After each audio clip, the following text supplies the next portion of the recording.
Ya llegamos a la Reforma en Alemania. Y para levantar fondos para la Basílica de San Pedro, el Papa León X autorizó la venta de indulgencias.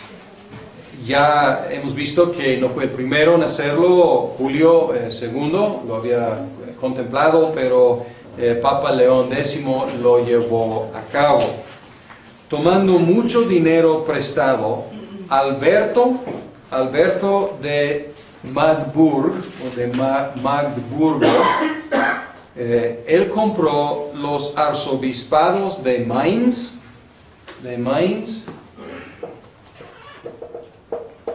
y también el otro obispado. Y él permitió la venta de las indulgencias en su ciudad, que era unos 30 kilómetros de Wittenberg. Wittenberg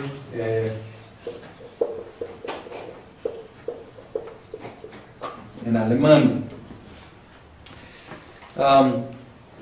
Y esto era para pagar su deuda. Entonces era un arreglo con el Papa. La mitad de las ganancias para él, para pagar su deuda, porque había comprado el arzobispado y el obispado, y la otra mitad para el Papa, para ayudar con la construcción de la Basílica de San Pedro. Y ellos escogieron, no sé exactamente quién escogió, pero el vendedor se llamaba Juan Tetzel. Juan Tetzel. Y era muy buen vendedor, excelente vendedor. Y él proclamó, o se dice que proclamó, o sea, no sabemos exactamente si esta es una cita exacta, pero era la idea de lo que proclamaba en sus sermones. Tan pronto como su moneda suene en el cofre, el alma de sus amigos ascenderá del purgatorio al cielo. Y mucha gente de Wittenberg viajó a Mainz porque era pues una oferta bastante atractiva. Imagínense, pues tu mamá, tu papá, tu abuelo, tu esposa, tu hijo, pues está ahí en el purgatorio sufriendo, y tú, pagando una indulgencia plenaria, puedes sacarlo. Entonces, obviamente, una oferta muy atractiva para la gente. Entonces, mucha gente viajó de Wittenberg a Mainz para comprar las indulgencias. Y regresaron buscando la aprobación de su pastor, un monje agustino llamado Martín Lutero. Él era pastor de la iglesia en Wittenberg y también profesor de la Universidad de Wittenberg, cuyo patrocinador era Federico de Sajonia, Federico el Sabio. Y Lutero, viendo este abuso de la gente, del pueblo sencillo y sensible, él empezó a hablar y escribir en contra de las indulgencias. El 31 de octubre de 1517, hay no sabemos si realmente es leyenda o si es verídico, pero la leyenda es que él en esa fecha clavó en la puerta de la catedral de Wittenberg 95 tesis. Y él las puso allí en latín. Y era como tipo de aviso a la comunidad académica, porque la comunidad académica es la que manejaba latín. Entonces era una invitación para debatir, para discutir entre los eruditos. Y él publicó estas 95 tesis principalmente en contra de las indulgencias, pero también cuestionando algunos aspectos del sacerdocio y del papado. Y si tú lees, y recomiendo, a lo mejor debo asignar esas 95 tesis como lectura obligatoria, puede ver que son bastante moderadas. La verdad son bastante moderadas. No está cuestionando la autoridad del Papa, o sea, no está cuestionando muchas cosas muy radicalmente. Está diciendo, hay algunos abusos aquí. Aunque él era muy hábil con las palabras, y en una de las tesis él dijo, si el Papa tiene poder plenario sobre el purgatorio, ¿por qué no lo vacía simplemente por misericordia? O sea, buena pregunta. Si él puede, ¿por qué no lo hace? Entonces usted no está cuestionándolo, pero está diciendo, si es así, pues ¿por qué no lo usa en una forma más misericordiosa? Y él, como fiel hijo de la Iglesia romana, sometido a la autoridad del obispo, del arzobispo, él envió una copia muy inocentemente de estas tesis al arzobispo de Mainz, que era Alberto, diciendo, señor arzobispo, tenga cuidado, porque en su arzobispado hay algunos abusos. Hay un vendedor de indulgencias que está aprovechándose en una forma fea de la gente.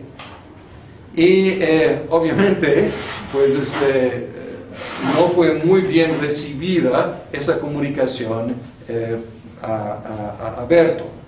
Él empezaba a tomar una postura que luego empezaba a como congelarse, hacerse más y más firme. Y eso fue someter toda práctica y toda doctrina a la luz de la Escritura. Llegó la noticia al Papa León X, y primero pues nada más no lo tomó muy en serio. Después como dio orden de silenciar a ese alemán, pero pues no pudo silenciarlo, y él le ordenó a comparecer en Roma. Pero pues Lutero sabía qué significaba eso, o sea, probablemente su muerte. Entonces luego permitió que el cardenal Cayetano lo interrogara y lo sentenciara en Alemania. Y aquí estamos en 1518, entonces un año después de la publicación de sus tesis. Debo mencionar que gracias a Gutenberg y la imprenta, algunos agarraron esos tesis y las tradujeron y las publicaron ampliamente en alemán. Entonces muy pronto este monje desconocido estaba convirtiéndose en una figura popular, un héroe popular. Y es uno de los nuestros, es un alemán como nosotros, y aquí el nacionalismo también entra. Entonces la reunión entre Cayetano y Lutero terminó en un empate. Probablemente pensaban que iba a ser una cosa fácil de silenciar a este monje desconocido, pero no, ese monje desconocido pues tenía unas armas intelectuales bastante fuertes. Entonces un empate. Pero el Papa no podía forzar al príncipe Federico que entregara a Lutero, porque contaba con el apoyo. Entonces el Papa tenía que tratar de ser diplomático, trataba de como sobornarlo, suavizar la cosa, pero no, Federico era firme en proteger a uno de sus súbditos. Y pues él llegó a ser pues un apoyador de su profesor. Luego Lutero debatió en el año 1519 con Juan Eck, E-E-C-K, Eck, en Leipzig, usando la Biblia como la única fuente de autoridad. Entonces ya podemos ver que su modo de operar es apoyarse en la Biblia.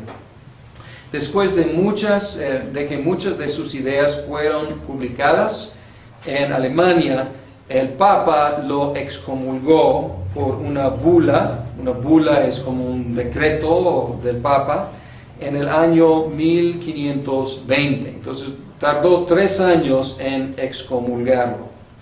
Y Lutero recibió esa bula, y él la llamó la bula execrable del anticristo. Entonces ya podemos ver que su postura es bastante radical. No fue el primero en llamar al Papa el anticristo. O sea, entre los católicos romanos, con unos papas tan malvados que habían sufrido, otros habían llamado al Papa el anticristo. Entonces Lutero no inventaba esa idea. Sin embargo, aquí obviamente ya no había posibilidad de una reconciliación. Y él quemó públicamente la bula. Era un señor bastante, a veces histriónico, dramático. Públicamente quemó la bula y los cánones de la Iglesia romana. En el año 1521, Lutero fue citado a la dieta de Worms. Y la dieta es la asamblea de los electores, de los príncipes. Esa dieta fue presidida por Carlos V, el joven. Creo que en esa época él tenía unos 18 años, algo así, o sea, fue recién elegido, un joven. Y Carlos V, él había prometido a Lutero salvoconducto. Y los amigos de Lutero le decían, no vayas, acuérdate de Juan Hus. Pero Lutero era insistente en ir, y le dieron a Lutero la oportunidad de renunciar a sus ideas.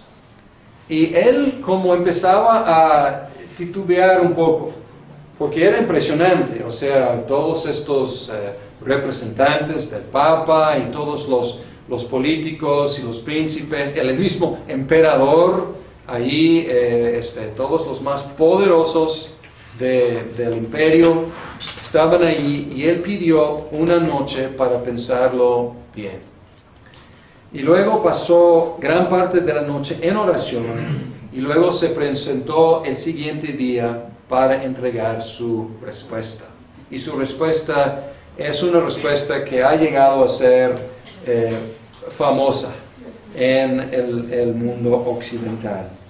Él dio su respuesta y concluyó diciendo: puesto que Su Majestad Imperial y sus Altezas piden de mí una respuesta sencilla, clara y precisa, voy a darla sin dientes ni cuernos, de este modo.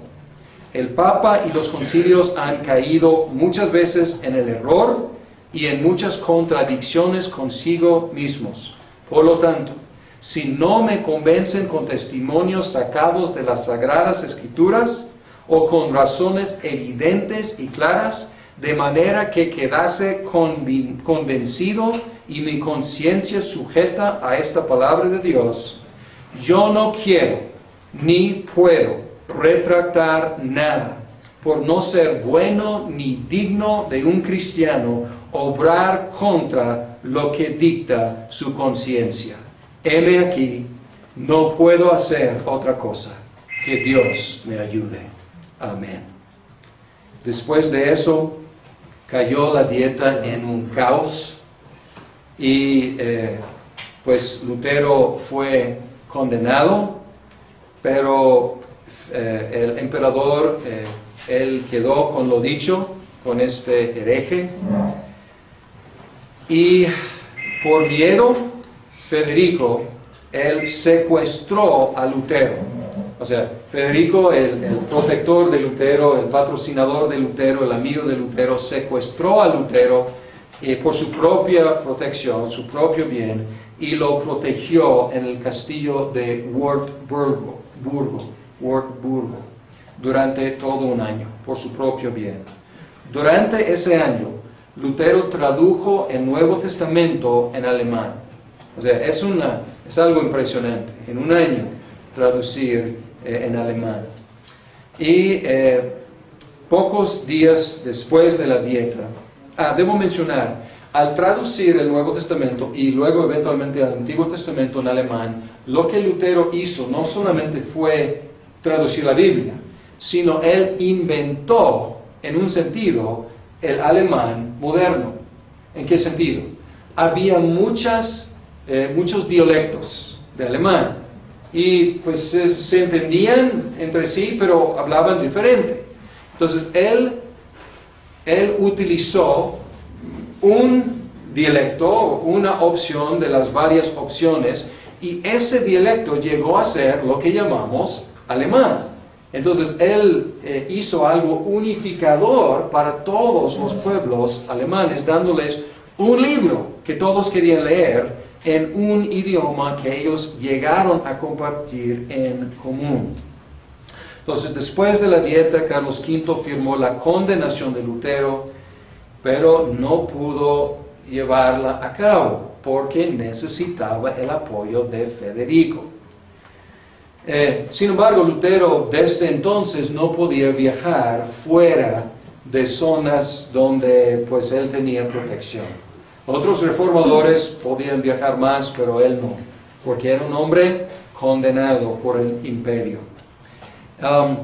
El nombre protestante viene de una protesta posterior. Los príncipes llamados luteranos, seguidores de Lutero, ellos hicieron una protesta en otra dieta, la dieta de Speyer,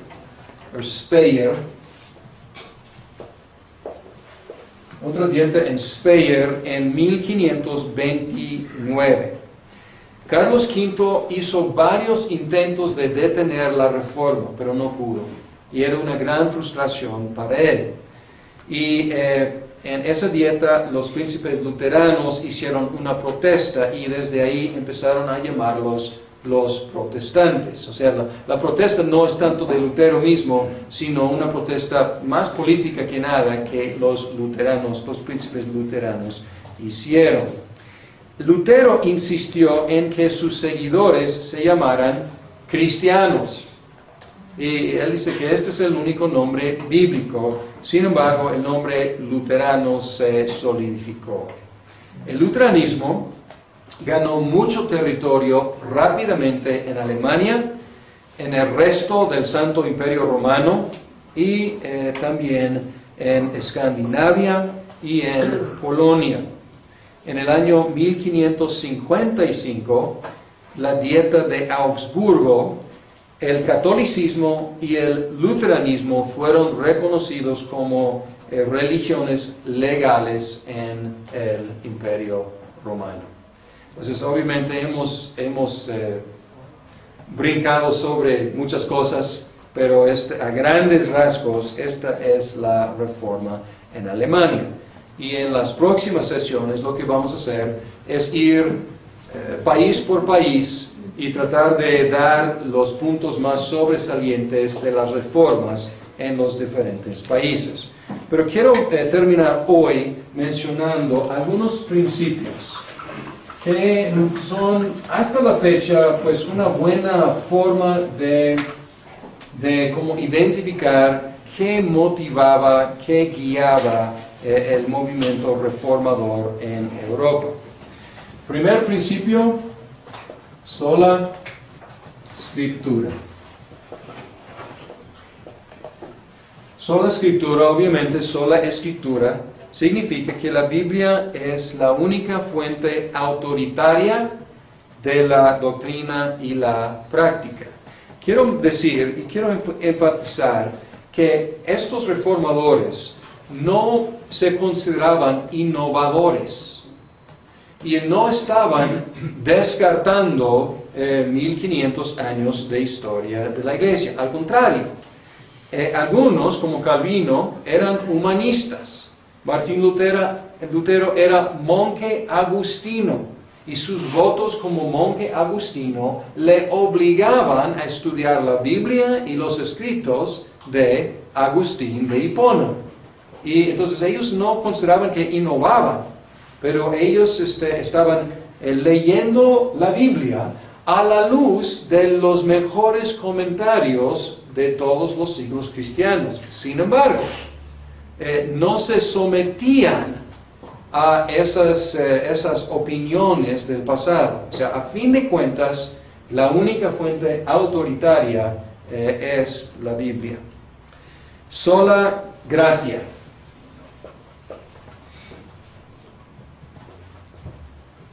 Sola gracia significa que la salvación es solo por la gracia de Dios. Es una novedad, al contrario, es muy bíblico y es muy agustino. Es uno de los énfasis de Agustín. Sola fide. Sola fe. Y aquí la pregunta es, y debo mencionar que sola gratia técnicamente no hay un conflicto entre la Iglesia Católica Romana y las iglesias reformadas sobre el punto de sola gracia.